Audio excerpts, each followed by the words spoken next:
여러분 샬롬.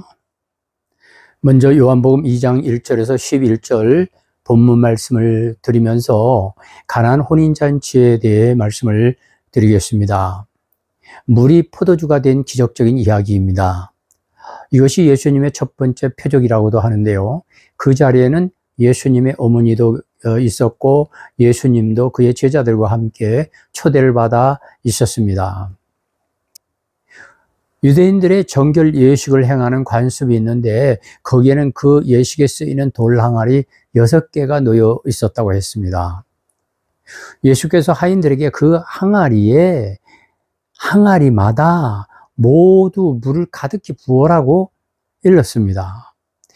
그들이 6항아리에 물을 가득 채우자 예수께서 이제는 퍼서 잔치 맡은 이에게 갖다 주어라 하였습니다. 하인들이 잔치 맡은 이에게 갖다 주었더니 물은 어느새 포도주로 변하여 있었습니다. 포도주가 떨어졌다는 것은 단순히 부족해졌다는 뜻을 넘어 그 잔치의 기쁨이 끝나가고 음식마저 모자라는 상태를 의미합니다. 우리 인생도 이와 같습니다. 건강이 떨어지고 재정이 바닥나고 인간관계에 미천이 드러나며 흥을 돋우는 데 필요한 결핍의 순간을 맞이할 때가 있습니다. 그런데 혼인잔치의 이 상황을 보고 예수님의 어머니 마리아는 어떻게 행동했습니까? 문제가 생기자마자 곧장 예수님께 사실을 알렸습니다. 마리아는 이 상황에서 문제의 해결자가 누구인지 정확히 알고 있었습니다. 우리의 삶에 결핍이 찾아올 때 우리가 가장 먼저 해야 할 일은 염려하거나 남을 탓하는 것이 아닙니다. 우리의 결핍을 먼저 주님 앞에 그대로 가지고 나아가 알리는 것이 믿음이고 기도입니다. 주님, 내게 이것이 부족합니다. 라고 정직하게 고백하는 것입니다.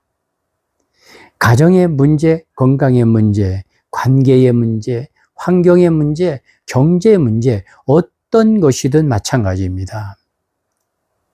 기적을 이루는 데는 문제보다 태도가 중요합니다. 믿음의 태도를 바르게 할 때 기적은 일어납니다. 나의 한계를 인정하고 주님을 의지할 때 기적은 시작됩니다. 마리아는 하인들에게 말합니다. 너희에게 무슨 말씀을 하시든지 그대로 하라. 그대로 하라고 당부합니다.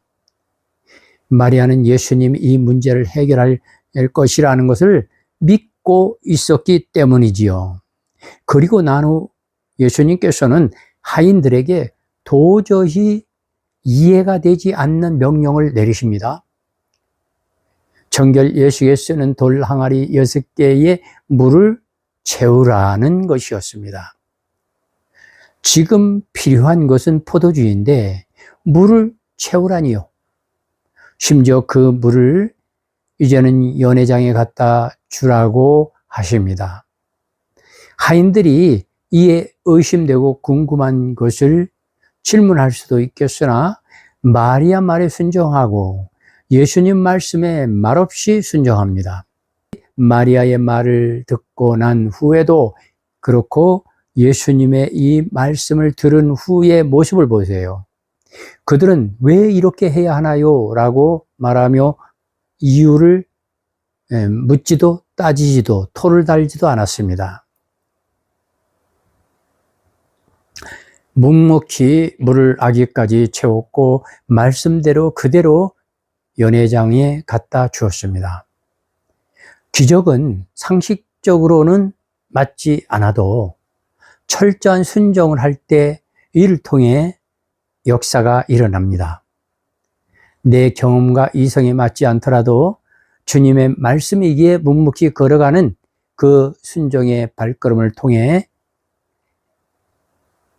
맹물이 최고의 상품 포도주가 되는 그러한 변화되는 기적이 일어나는 것입니다. 결론의 말씀입니다. 믿음이 시작되면 처음보다 더 좋은 인생으로 바뀔 수 있습니다. 연회장은 하인들이 떠다준 포도주를 맛보고 모두가 극찬했습니다. 세상이 주는 기쁨은 처음에는 화려하지만 갈수록 바닥을 드러내고 허무해집니다.